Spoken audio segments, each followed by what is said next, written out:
দেখো, আমি আজ বাজার থেকে মাছ, মাংস, সবজি আনলে কিভাবে ফ্রিজে রাখি তোমাদের সাথে সেইটা শেয়ার করব। বাজার থেকে মাছ আনার পর আমি মাছগুলো ভালোভাবে ধুয়ে একটা বক্সে করে রাখি। ফ্রিজে মাছ, মাংস রাখার জন্য আমার এরকম ধরনের অনেক কৌটা আছে, আমি সেই কৌটায় করেই রাখি। বাজার থেকে আজ রূপচাঁদা মাছ আর পুঁটি মাছ এনেছিল, সেগুলো ধুয়ে বক্সে রেখেছি। এবার সবজিগুলো ধুয়ে নিচ্ছি। দেখো, আজ বেগুন এনেছিল, চালতা এনেছিল, আমি সেইগুলো খুব ভালোভাবে ধুয়ে নিচ্ছি। আমিগুলো কিন্তু সবজিগুলো খুব ভালোভাবেই ধুই। আর এই কুমড়া, অনেকে মনে করে কুমড়াতে জল লাগলে নষ্ট হয়ে যায়, কিন্তু না, কুমড়াটাও ধুয়ে রাখলে অনেক দিন পর্যন্ত ভালো থাকে। বরবটি এনেছিল, সেইগুলো আমি খুব ভালোভাবে ধুয়ে নিচ্ছি।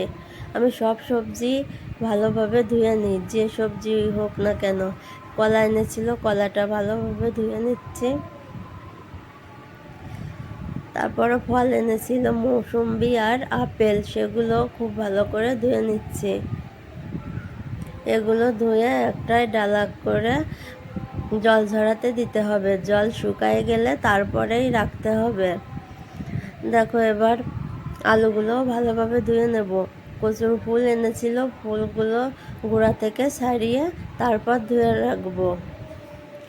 লঙ্কা এনেছিল, লঙ্কার বোটা ছাড়িয়ে তারপর খুব ভালোভাবে ধোবো। ধুয়ে রাখলে ফ্রিজ থেকে বের করেই লঙ্কাগুলো ব্যবহার করা যায়।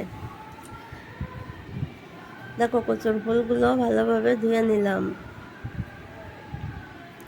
এবার একটা পাত্রে জল গরম করে আমি খাবার সোডা আর লেবু দিয়ে ফ্রিজটা মুছে নেব। ফ্রিজটা হালকা করে মুছে নিলেই হবে, কারণ আমার ফ্রিজ সবসময় পরিষ্কারই থাকে। উপর দিয়ে সামান্য একটু ধুলা ময়লা হয়, আমি এক সপ্তাহ পর পরই এভাবে মুছে নিই। দেখো, অনেকে মনে করে লঙ্কা ধুয়ে নিলে লঙ্কাগুলো নষ্ট হয়ে যাবে, কিন্তু লঙ্কা ধুয়ে জল ঝরিয়ে তারপর বক্সে করে রাখলে লঙ্কা প্রায় 1 মাসের মতো ভালো থাকে। 1 মাসের বেশি সময়ও আমার মনে হয় ভালো থাকে। লেবু ধুয়েও একটা বক্সে করে রাখলে লেবু অনেকদিন ভালো থাকে। আমার ফ্রিজে তো 5-6 মাসের লেবু আছে, সেগুলো ভিতর থেকে একটু কীরকম হয়ে যায়, কিন্তু উপর দিয়ে মনে হয় একেবারে আগের মতোই আছে। আমার তো লেবুগুলো প্রায় 6 মাসই হয়ে গেছে। দেখো, ফ্রিজের এরকম আলতোভাবে মুছে নিচ্ছে। কোনো ধুলা ময়লা নেই তেমন, তাও একটু গন্ধ যদি বের হয়, এই জন্য খাবার সোডা দিয়ে মাঝে মাঝেই মুছে নিই। এর আবার এই দিকটাও খুব ভালোভাবে মুছে নেব। দেখো, আমি এই ফ্রিজের উপরে এই তাকটাতে কসমেটিকের জিনিস রেখে দিই। এখন তো খুব গরম, এই জন্য ঠান্ডা ঠান্ডা মনে হয় মাখতে গেলে, তাই উপরে সব জিনিসই রেখে দিই।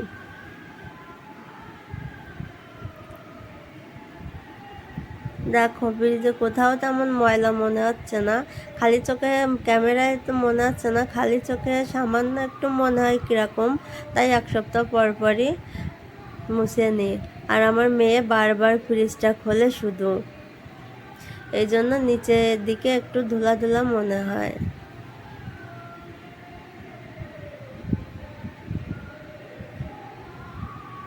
দেখো, এইখানটায় একটু ধুলা পড়ে বারবার খোলার জন্য, তাছাড়া আর কোথাও তেমন ধুলা ময়লা হয় না। এবার ফ্রিজটা খুব ভালোভাবে মোছা হয়ে গেছে। মোছার পরে দেখো কিরকম চকচক করছে।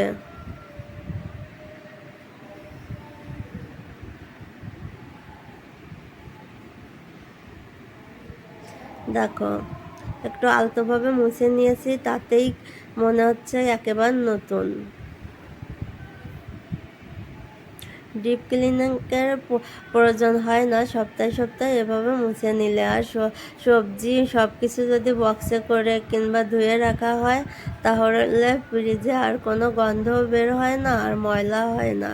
ফ্রিজে যেহেতু খাবার জিনিসই থাকে, আমার মনে হয় সবসময় এরকম চকচকেই রাখতে হয়।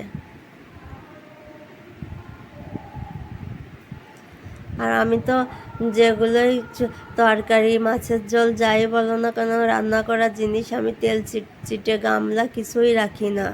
যদি মনে হয় যে এই গামলাটা একটু তেল তেলে ভাব, আমি অন্যটাই ঢেললে বাটিতে তারপরে রাখি। এবার ধুয়ে রাখা সবজিগুলো জল ঝরাতে দিয়েছিলাম, দেখো জলগুলো শুকিয়ে গিয়েছে। এবার একে একে সব এই প্যাকেটে করে ভরে নিচ্ছি। এই প্যাকেটগুলো আমি সব ধুয়ে তারপরে ফ্রিজে রাখি, ফ্রিজের প্যাকেট আমার আলাদা।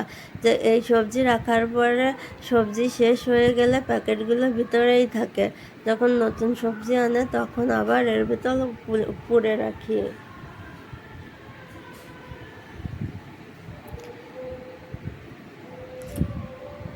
দেখুন বেগুন, চালতা, কলা সবগুলোই একে একে প্যাকেটে করে ভরে নিচ্ছি। লঙ্কাগুলো জল থাকলে কিন্তু নষ্ট হয়ে যাবে, এই জন্য ধোয়ার পর ভালোভাবে জল ঝরিয়ে তারপর রাখতে হবে। আমি এই বক্সেই সব সময় লঙ্কাগুলো রাখি, আর তো নিচের দিকে একটা টিস্যু দিয়ে দিই, এতে করে যদি সামান্য জলও থাকে তবে টিস্যুতে টেনে নেয়। আজ তো অনেক কম লঙ্কা এনেছে, আমাদের একসঙ্গে অনেক লঙ্কা আনে, তখনও আমি এই বক্সেই রাখি আর ভালোই থাকে। তোমরা একবার এভাবে রেখে দিও, সব সবজি ধুয়ে রাখলে দেখবে সবজিগুলো কত তাজা হয়ে পড়ে, আর মনে হয় তাজা তাজা ভাব এক সপ্তাহ পরেও।